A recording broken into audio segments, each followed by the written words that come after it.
I mean, Mike, man, I've been listening to your story, bro.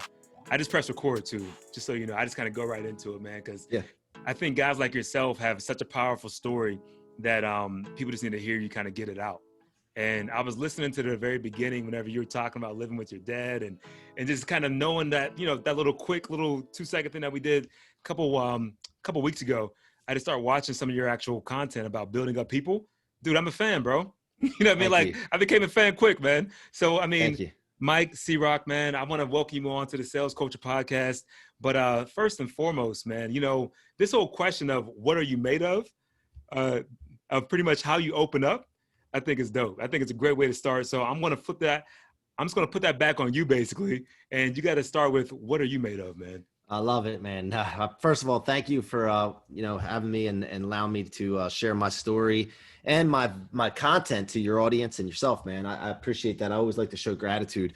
But what I'm made of, man, is rocket fuel. Just to give you a little taste of what I'm all about. Rocket fuel instead of fuel is what I'm made of, and how I do that is I've turned all my setbacks, letdowns, negativity into rocket fuel. And once anyone becomes aware of this process and being able to do this, their life's never the same. See, we all want to get out of gravity's pull. Gravity's things like the economy, negative people, setbacks, financial problems, stress, anxiety. I can go on and on and on. That's gravity. It's always trying to pull you back down, right? Mm-hmm. Well, the only way to get away from that is to get into orbit. And the only thing that gets you to orbit is not fuel, it's rocket fuel. So I'm made of rocket fuel. I've formulated, and by the way, I keep going when things go bad. I have construction going on in my house. So if you hear some banging in the background, it's my guys. I told them not to stop. They asked me if I wanted them to stop. I said, no, keep going because I like that noise. So if you hear that, that's what that is. But, you know, the story that you're referring to, I grew up in a household. My parents were split up as far as I knew. I didn't know any different. And I thought it was ordinary. I would just go about my business. Every other weekend, I'd go to one parent's and live at one parent's most of the time. Well, from 8 to 11, I lived with my dad. He married a new lady, a new wife, and my stepmom, and they got married. They talked me into moving in with them. They promised me the world as a kid. I don't say any of this to tear them down, by the way.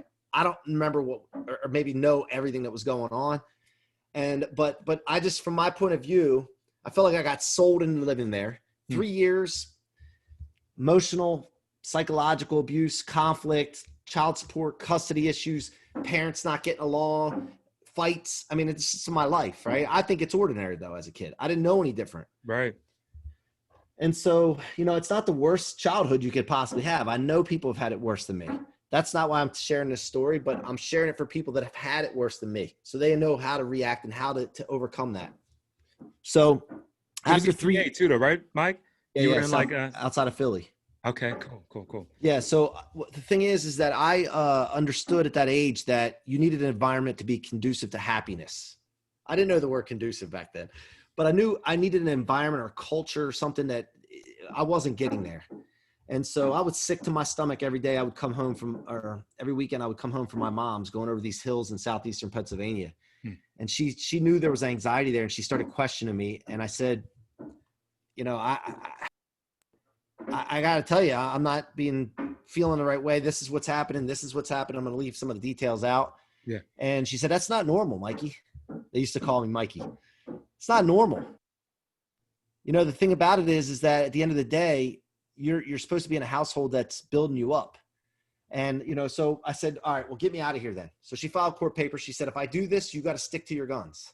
You're going to try to talk you out of it. You got to stick to your guns. So one day I came home from school and my dad had a legal envelope in his hand. He said, go in your room. And I walked back there and I said, man, this is going to be bad. So I sat there for 5 minutes. It felt like 5 hours and waited for him to come back. And when he did come back, he had that legal envelope in his hand. By the way, my dad was my hero. He was a mason. The brick is symbolic of, my dad was a mason, bricklayer, concrete, hard worker. His hands used to be always rough. I remember that. And I always looked up to him for his hard worker. And he always had a wad of $100 bills in his pocket with a rubber band around it. And that meant something to me. I don't know. It wasn't necessarily the cash, but the Benjamins, like he always used to flash them. And that's something that triggered me. And I looked up to him for that. So he asked me if it really was the case that I wanted to move back with my mom. And was I understanding that they didn't have it well there? Financially, they weren't well off. Yeah. And I said, yeah, I'm aware of that. And I do want to do that. That's my decision. I'm done. That's my final answer. And at the end of the day, he said, okay, that's the case. He takes this wad of $100 bills out, peels one off, crumples it up, and throws it at me and says, you're going to need this when you're living on the streets with your mother one day. And, at the end of the day, by the way, this banging that's going on, I have a podcast and a man cave being built that's going to be decked out. This, by the way, like, look, I ain't playing games, man. I live in a big house. I'm not bragging. I'm humble bragging because I came from some area where my trainer, when I was in the ring fighting as an 11-year-old, learning how to be a man, my trainer threw in the towel on me. So I just want to share everybody, like, I have the ocean right here. I have a big ass house with a pool, not bragging, but I'm telling you this because I came from this and built this. My wife and I put our heads together and we went after it and we didn't let anything stop us. Now I have an awesome man cave being built in this already awesome house. And it's all from what I'm about to tell you guys. Okay. I want to share this with you because it means something. You see a lot of people flashing stuff online and all this other stuff and trying to coach people and they haven't done it themselves. Right. And I want to share this with people to let you know what's possible despite somebody throwing in the towel on you. So when he did that to me, I thought to myself, okay, my hero giving up on me. I can't be the only one in this situation because I thought this was ordinary. There's other people that have been given up on. And I'm not going to let him win, and I'm going to help those other people. And how I'm going to help him, I want to be a role model. I'm going to go hard at everything I do, hustle, pound walls like you hear now. I'm going to go after it and show people that what you can accomplish. So I did that. And that's where the story started. I think that's what you were referring to. 100%, man. I mean, and you know what? Thank you for kind of sharing that too, because I think a lot of times people are ashamed of their past and they shy away from it and they get like, insecure and they want to keep it to themselves. They don't want anybody to try to find out about what they've been through.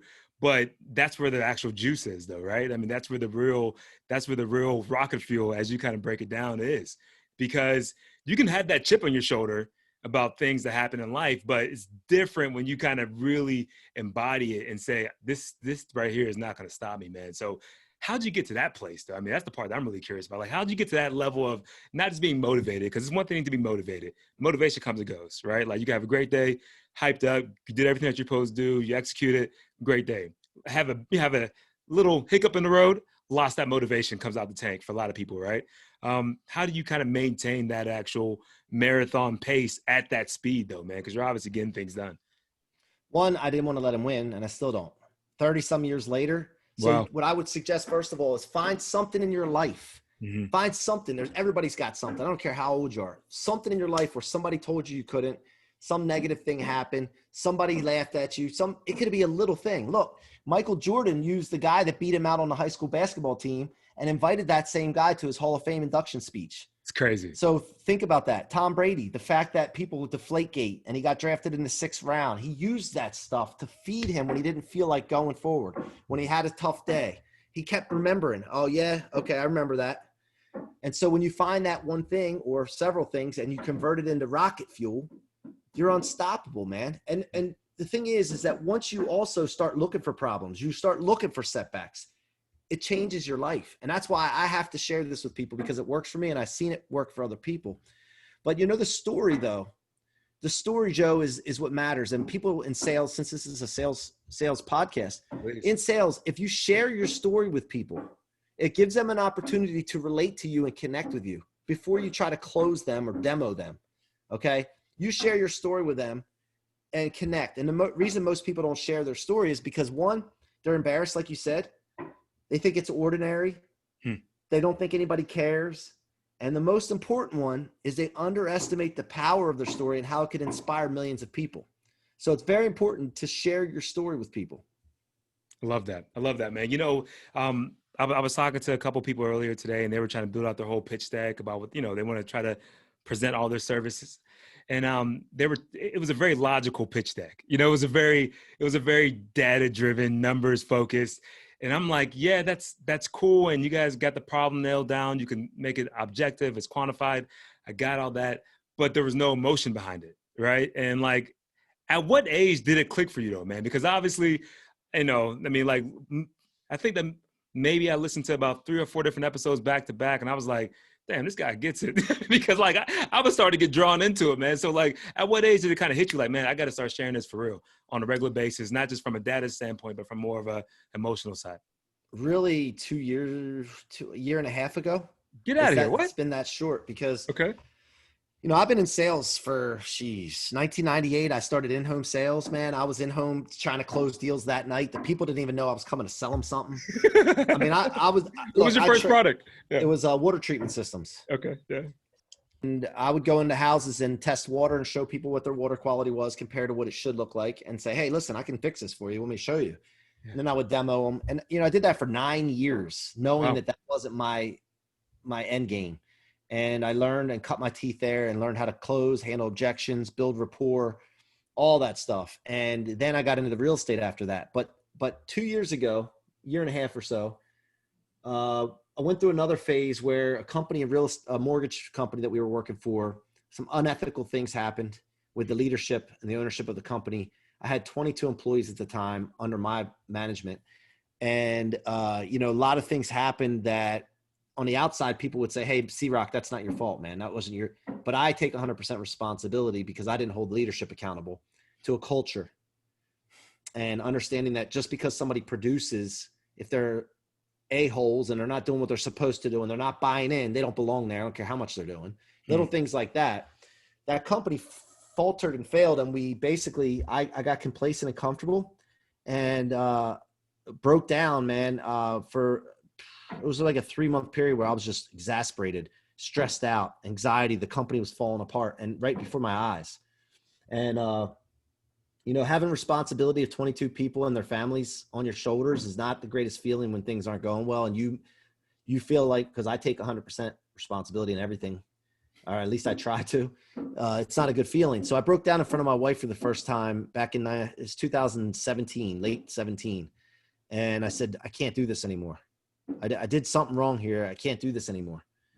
And what happened was I didn't establish a good enough culture for our company, and people were faced with decisions, the employees, and they chose themselves over the team. And, so it came crumbling down. But at the point where we were done with that company and found out the leadership wasn't doing things ethically, and we lost $1.5 million some dollars.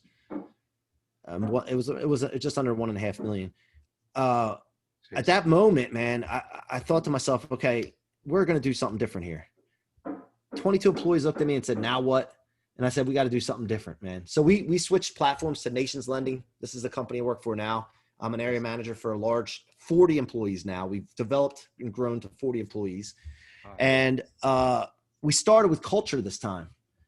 And we said that, we're not going to do anything besides build a culture. And if you're not on board, we'll start just me and my partners, we'll start by ourselves and add one person at a time. We're okay doing that. So if you're not on board, leave now. If you're not going to buy in, leave now. This makes all the difference in the world. So we did that. And during that period of time, I said, we can't just get known locally on our local markets anymore. We need to go big. Let's go global. How can we go global? So I started looking at things and I found Grant Cardone. Yeah. If you don't know Grant Cardone, I'm partnered up with Grant Cardone in a licensee situation. And he's also a mentor of mine. And I just started immersing myself in his content as a mentor, as a mentee and to a mentor. And he talks about basically sharing your story. He's had Pete Vargas speak on the 10X Growth Con stage, talking about selling from stage by sharing your story and connecting with people. So I started studying this stuff, man. And that's when I realized back in February of 2019, that it's time for me to share this story and see how it goes. And when I did, people started reacting, inspired by it. And I was just kind of blown away. And I'm like, come on, man, really? And then they kept coming and coming. And I'm like, I'm hearing from people from all over the world, and it just changed everything. So then it gave me rocket fuel to keep pushing on, to inspire people. And one thing, I keep going on here, but I got to say one more thing. This is great. Listen, I don't want to, like, a lot of people would look at it and say, is it about you? Or is it about the people you're inspiring? And I'm very careful every single day to understand that my ego is never going to let me make this about me. I'm trying to brand myself so that people can recognize C-Roc, the What Are You Made Of movement, but that way they can relate to the messages that I'm going to put out, because nobody is going to benefit and be inspired by anything that I do if they don't know me. Right. So No. I mean, man, you know what's wild, man, is that 10X Rule is one of the books that, changed my whole outlook on sales. I knew I always wanted to do sales. I just sucked at it. Like, I mean, like, I was doing what I saw in like most of the movies, right? Like, talking fast and I got to close these guys. You know what I mean? And don't get me wrong, there's things that do apply. I'm not trying to say all of it's trash, but when I really got into Grant's book, 10X Rule, and there's one main chapter in there that really rocks it. I want to say it's chapter 5 or something like that. And I still remember it. And it's about challenging yourself to take 100% ownership. If someone hits you with a car, you got to own that process of it, right? Like I mean, I forgot the actual exact phrase that he says, but it's pretty much saying that 100% responsibility. 100% responsibility. You cannot hand this off to anybody else. This is your life for you to really do whatever you want with it. And so, yeah, huge fan of him, obviously as well. But building up culture, man, and building up teams is something that I'm really getting into myself now. I'm still, young, newer into this. I've been selling for like 12 years, but still, I feel like a baby in it. I got a ton to learn. And I'm just now starting to try to figure out how to lead people, right? And not from the standpoint just because I have the manager tag, but people actually want to follow because I want to do something that's going to be servicing them. How do you build that up in that? Like, how do you build that company culture? Like, how do you get from that, one or two people are going from 22 to 40? How do you keep that whole team tight and everything, man? I'm curious. First of all, you start with yourself, right? Hmm. You start with making decisions of things you want to accomplish, grand visions, big goals, and then hold yourself accountable to micro targets. If you don't let yourself down, then you can proceed to lead people. But if you're starting to let yourself down, you need to stop and then focus on yourself. That's number one. Number two, I have a 4-step process to building a culture. I love this. And if any of your audience is listening, they might want to write this down because I'll share it because it works. Number one is big vision and big goals for your team and painting that picture with them. So you have to paint the picture. You have to be like Bob Ross back in the day on the public television, right? Paint the picture. Yeah. And then you got to find out what their goals are too. You got to find out what they want and challenge them on making their goals bigger. And then make sure it aligns with your team's goals. If you're in alignment, you're going to go far. If you have conflict, you're not going to go anywhere. That's real. That's true. That's number one. Number two is gratitude. We practice genuine gratitude all the time. First of all, everything, we're always thanking people, tell them how much we appreciate them. But then we have a sales meeting once a week. And then we start the sales meeting, and it takes 15 to 20 minutes with going around the group, and everybody names one person and thanks them for something they did last week. It takes time to do, but the value of it far outweighs the time invested to do it. So that's number two. Number three is unlimited income potential. Everybody in our group is encouraged to go bring revenue into the company, even if they're not in the sales loan officer position. Yeah. What that does is that allows them to change their family's financial position, and they have unlimited income potential. They can't come to me for a raise because I'm going to say, hey, go sell something, go bring something in. I'll help you. I'll show you how to do it. But it's up to you, man, or lady. Mm-hmm. And then the other thing is, and what that does for our company, by the way, is allows us to hire more employees to serve our customers and not affect us financially negatively. So it's a win-win situation. Right. And so that was number three. And number four, the last one, is group accountability. Instead of accountability coming from the leader down, the team works on holding each other accountable because they understand that even though Joe's sales don't necessarily impact me financially, if Joe does well, I'm going to do better. So I'm going to hold Joe accountable to make sure he does well because it's going to give the whole group a lift. And understanding that and painting that picture to your team changes the ball game. So those are the four things that we focused on. And that's lifted us big time. And if you miss a step in that, you're going to lose. Man, you know what's wild, man, is, I'm not old at all. I just turned like 37 last week or 2 weeks ago. I mean, and, it's one of those things, though, I am starting to realize the importance of gratitude, man. Like, gratitude is crazy. Like, I mean, like, especially in like a sales standpoint, right? Because like everything about what we're portrayed to be doing is, ego-based, self-centered based. That's that's what the media kind of puts out there.